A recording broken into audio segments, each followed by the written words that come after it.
ये राजस्थान की गहलोत सरकार और मौजूदा भजन लाल सरकार दोनों के लिए आईना था। कैसे हमारी उम्मीदों से खिलवाड़ बंद करो, हमें न्याय दो।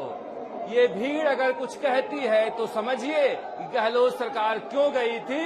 भजन लाल शर्मा जी, आपके पास अभी भी 3 साल का वक्त है।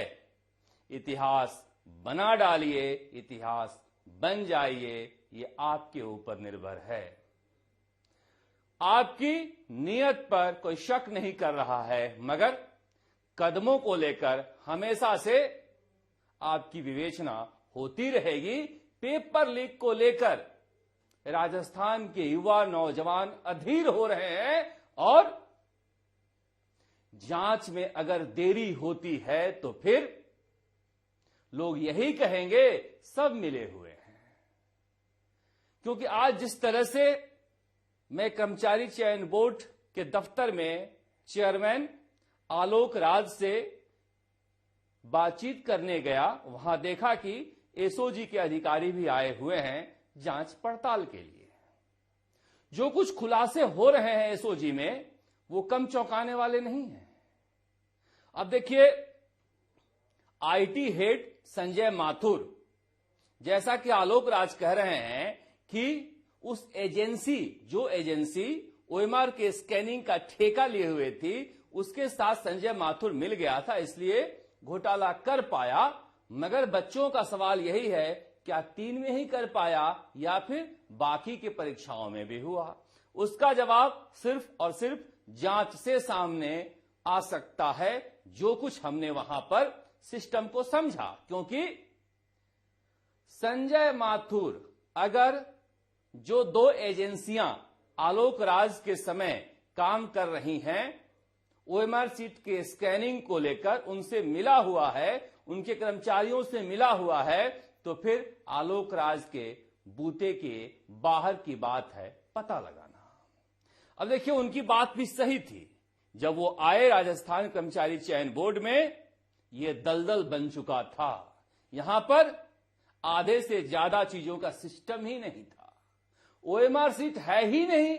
वो कह रहे हैं कि हमारे आने के बाद तो मैं ओएमआर सीट का ठेका ले सकता हूं, और पीछे वाले बताएंगे कि उन्होंने ओएमआर सीट का किया क्या।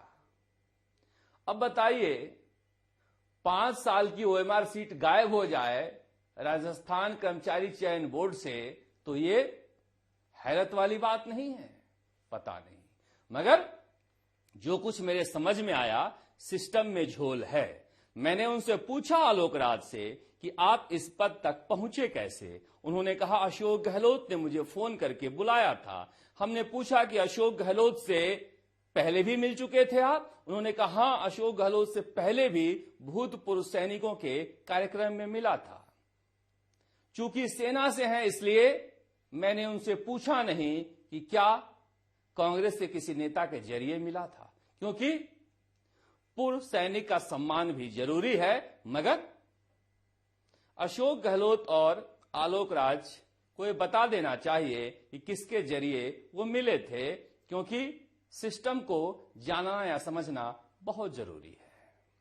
अब अशोक गहलोत को लेकर मैंने पूछा कि वो पूछ रहे हैं क्या भजन लाल सरकार के 2 साल के अंदर गड़बड़ियां हुई है। उन्होंने कहा कि उन्होंने मुझे बनाया है, मुझे फोन करके पूछेंगे, मैं बता दूंगा। मगर जो कुछ मुझे वहां पर समझ में आया, संजय माथुर और गंगवाल जैसे लोग उस सिस्टम को बेहतर तरीके से जानते थे।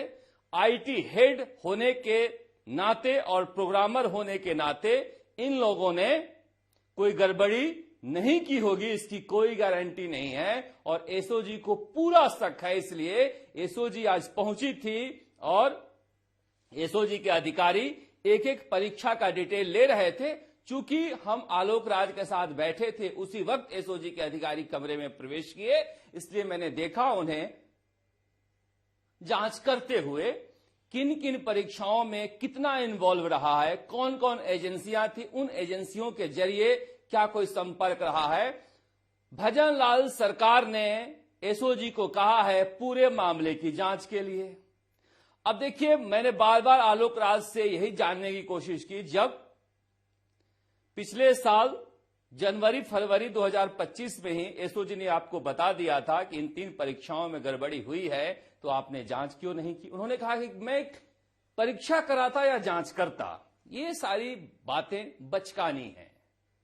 ये कहकर आप बच नहीं सकते कि मैं व्यस्तता की वजह से ध्यान नहीं दे पाया और मिसप्रिंटिंग हो जाती है, प्रिंटर गलती कर देता है, एडिट में पहले इस तरह के नियम थे कि लोग एडिट कर लेते थे फॉर्म को, इसके पहले लोग कंप्लेन करने क्यों नहीं आते थे? संजय माथुर जब गिरफ्तार हुआ है तभी क्यों सवाल उठ रहे हैं? ये सारे सवाल वो उठा रहे हैं, ये बेहद बचकाने सवाल हैं। हालांकि देखिए, मुझे ऐसा लगा नहीं कि वो बुरे व्यक्ति हैं या बेईमान व्यक्ति हैं, मगर सिस्टम को क्लीन चिट देना उनकी तरफ से भारी लापरवाही हो सकती है। जैसे रीट की परीक्षा में मैं अभी तक मानता हूं कि पेपर लीक में गोविंद सिंह डोटासरा उस सिस्टम के हिस्सा नहीं थे। डीपी जारोली, प्रदीप परासर, अशोक गहलोत, सुभाष गर्ग, ये सारे लोग मिले हुए थे उस परीक्षा को कराने में। मगर शिक्षा मंत्री होने के नाते जिस तरह के डायलॉग मारे उन्होंने कि जो कहे पेपर लीक हुआ है उसे जेल में बंद कर दो, इससे ज्यादा उनकी भदपिटी। जबकि उस समय जो कुछ मैंने जांच में देखा था कि गोविंद सिंह डोटासरा से ज्यादा ताकतवर डीपी जारोली, सुभाष गर्ग थे उस परीक्षा को आयोजित कराने में, प्रदीप परासर और अशोक गहलोत। तो इसीलिए आलोक राज को भी इस तरह से आगे बढ़ कर दावा नहीं करना चाहिए कि संजय माथुर जी को पता नहीं था और परीक्षाओं में गड़बड़ी नहीं हुई है। जिस तरह से राजस्थान लोक सेवा आयोग में तमाशा हुआ है, उस तमाशे के बाद अब कोई भी गंभीरता से इन तरह के दावों को नहीं लेता है। बीएल जाटावत को सामने आना चाहिए और अशोक गहलोत को बताना चाहिए कि बीएल जाटावत को क्यों भगाया था डीपी जारोली की तरह अशोक गहलोत ने। मगर अशोक गहलोत का कहना है कि जयपुर में मौसम कभी धूप कभी छांव, कभी ठंड कभी गर्म हो जा रहा है और मेरी तबीयत खराब हो जा रही है, तो मौसम को देखते हुए मैं मुंबई शिफ्ट कर रहा हूं कुछ दिनों के लिए, इसलिए आप लोगों से मुलाकात नहीं हो पाएगी। वैसे अशोक गहलोत ट्वीट नहीं करते हैं, अशोक गहलोत के ओएसडी ट्वीट करते हैं, इसलिए उनके ट्वीट को अशोक गहलोत का ट्वीट मत समझा कीजिए।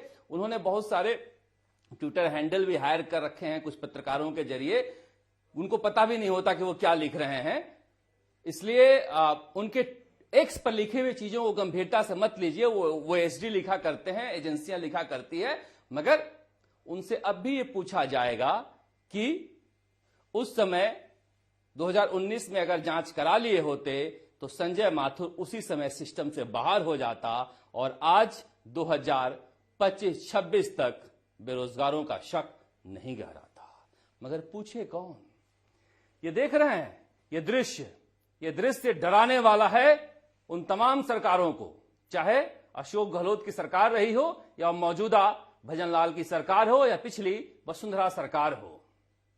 ये बेरोजगारों का दर्द है, नागौर में भी होने वाला है और हर जिला मुख्यालयों पर यह होता ही जा रहा है। इस तरह से यह प्रदर्शन है जो बाड़मेर में हुआ है।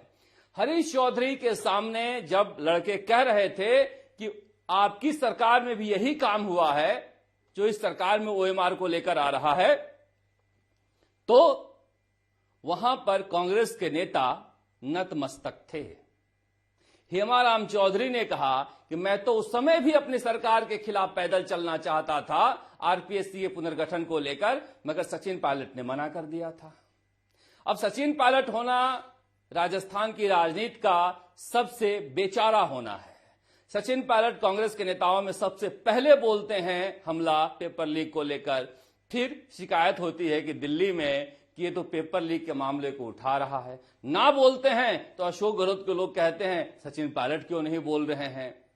सचिन पायलट होना, मैंने कहा ना कि राजस्थान की राजनीति में सबसे बेचारा होना है। अगर आप इनकी तारीफ करते हैं और आप पेपर लीक के खिलाफ आवाज उठाते हैं तो यह भी माना जाएगा कि अशोक गहलोत के खिलाफ आवाज उठा रहे हैं। यह भी एक बड़ी समस्या है, मगर इस दर्द के साथ जीना होगा, क्योंकि यह दर्द जनता का दर्द है।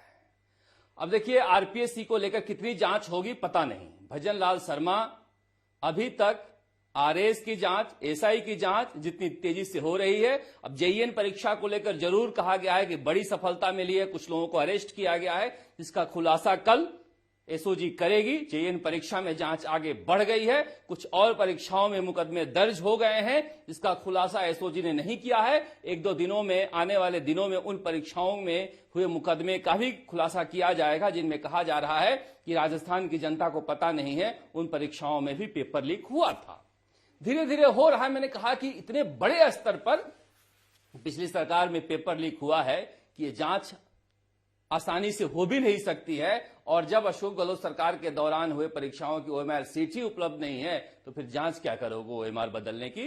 मगर आलोक राज इस दावे के साथ कह सकते हैं कि कह रहे हैं कि हमारे कार्यकाल के दौरान हुई परीक्षाओं के ओएमआर सीट हैं, हम धीरे धीरे कोशिश करेंगे अपलोड करने का। 2 परीक्षाओं का किए भी थे, पता नहीं।